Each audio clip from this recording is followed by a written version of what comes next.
résumerais la réincarnation? C'est d'abord, selon les bouddhistes, une... Ils me font rire à parler de réincarnation. On dirait qu'ils ont tous vu la même émission de télé. Qu'est-ce que je dis s'ils me demandent mon avis? Je leur dis que j'ai pas la télé? Ouais, mais non, mais moi j'ai pas la télé, hein. Ouais. Ou alors je trouve une blague. Alors moi, j'ai un oncle réincarné. Bah l'oncle, il est un réincarné. Enfin, il est incarné l'ongle, mais il est réincarné mon oncle. Ouais, ok. Ou alors je leur dis la vérité, que je suis croyant. D'ailleurs, je crois en Dieu. Pour moi, la vie après la mort, c'est une vie ressuscitée, comme Jésus. Là, ils vont se marrer, c'est sûr.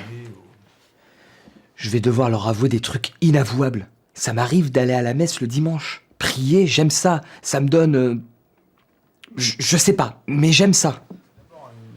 Non, j'ose pas. J'ose pas. Moi, je suis catho. Il est catho et il est fier de l'être. Ah ouais, t'es catho, toi. Ça a pas l'air de les faire paniquer. J'aurais pu faire comme lui. J'aurais dû faire comme lui. Je l'ai pas fait. Mais je vais le faire. Pourquoi attendre? Moi aussi, je suis catho. Et je crois en la résurrection. D'ailleurs, après sa mort, Jésus est apparu de façon charnelle.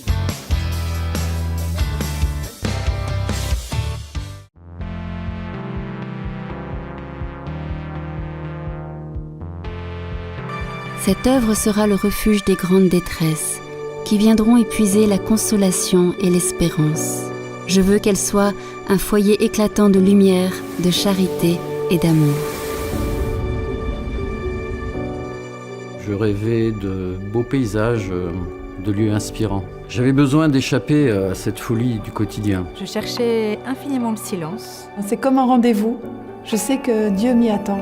J'apprends à mieux prier, puis je rencontre d'autres chrétiens et tous ensemble on vit des moments super forts, des moments vraiment joyeux et c'est des choses qui me lancent pour l'année, qui me boostent.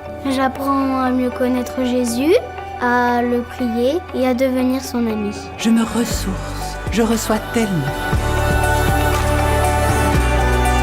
Chaque année, des milliers d'hommes et de femmes cherchent à se mettre à l'écart du bruit et du tourbillon quotidien de ce monde. Les foyers de charité et les retraites spirituelles qu'ils y proposent sont pour eux comme une oasis pour faire une pause dans leur vie, pour se ressourcer.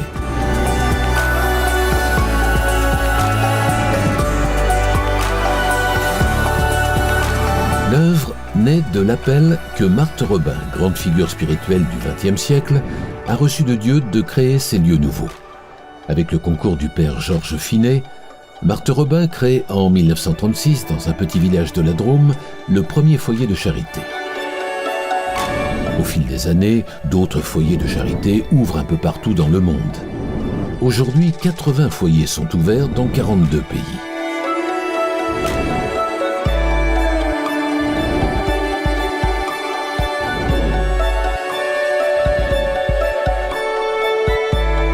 Leur mission principale est de proposer des retraites spirituelles de formation chrétienne présentant une synthèse des fondamentaux de la foi catholique.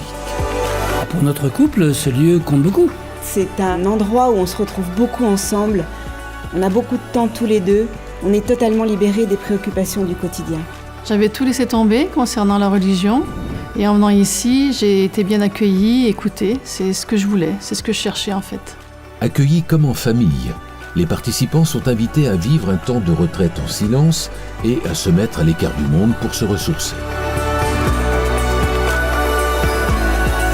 Les foyers revivifient et fortifient les chrétiens dans leur foi.